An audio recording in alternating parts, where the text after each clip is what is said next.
सबसे पहले चूंकि यहाँ जीरो लिखा है तो आप क्या करोगे, जीरो से लिखना शुरू कर दो। तो जीरो लिख लोगे पहले, फिर वन लिखोगे, फिर टू लिखोगे, फिर थ्री लिखोगे, फिर फोर लिखोगे। तो मतलब जीरो है तो जीरो से स्टार्ट करो, चार तक चले जाओ, और जैसे चार पे पहुंचो वैसे चार से पूरे को क्या करो, भाग कर दो। जैसे चार से सबको भाग कर दोगे तो देखिए ऐसे भाग हो जाएगा ना, इस तरह, ठीक है।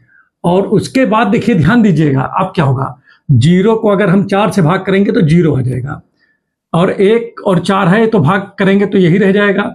इसको करेंगे तो एक बटा दो हो जाएगा, भाई काटोगे तो दो का नम दो, दो दूना चार। इसी तरीके से यहाँ पर तो तीन बटा चार है तो ये तो यही रहेगा, और यहाँ पर वन आ जाएगा, ठीक। तो अब यहाँ पर इतनी बातें तो आपके माइंड में आ गई होंगी। दूसरी चीज यहाँ पर हम लोग समझते हैं कि जब इतना हो जाए तो सबका चलो रूट निकाल लिया करो। क्या निकालोगे, रूट निकालोगे, ठीक है, स्क्वायर रूट। तो ये स्क्वायर रूट निकल आया, क्या निकला भाई, जीरो का क्या होगा, जीरो हो जाएगा। वन का स्क्वायर रूट वन होता है, और इसका क्या होता है, टू होता है। वन का तो वन होता है लेकिन इस टू का नहीं निकल पाएगा, तो ये ऐसे ही रह जाएगा। थ्री का निकालोगे तो नहीं निकल पाएगा, लेकिन फोर का निकल आता है टू, वन का तो वन होता ही है। तो आपसे अगर कोई भी व्यक्ति आपसे पूछे कि साइन किसके लिए निकाले, होती है भैया साइन के लिए हो गया। किसके लिए हो गया, साइन के लिए। चलिए कोई बात नहीं है। अब जब साइन का मान आ गया है तो यहां पर देखिए, अगर आपसे कोई पूछता है कि भाई साइन जीरो का मान बताओ, तो आप जीरो बताओगे। साइन 30 डिग्री का मान क्या होगा, तो आप ये बता दोगे, ठीक है। 45 का पूछेगा तो 1/√2 बताओगे, और साइन 60 का मान पूछेगा तो आप √3/2 बताओगे, और साइन 90 की पूछेगा तो 1 बता दोगे, ठीक। समझ में आ गया होगा। चलिए कोई बात नहीं है।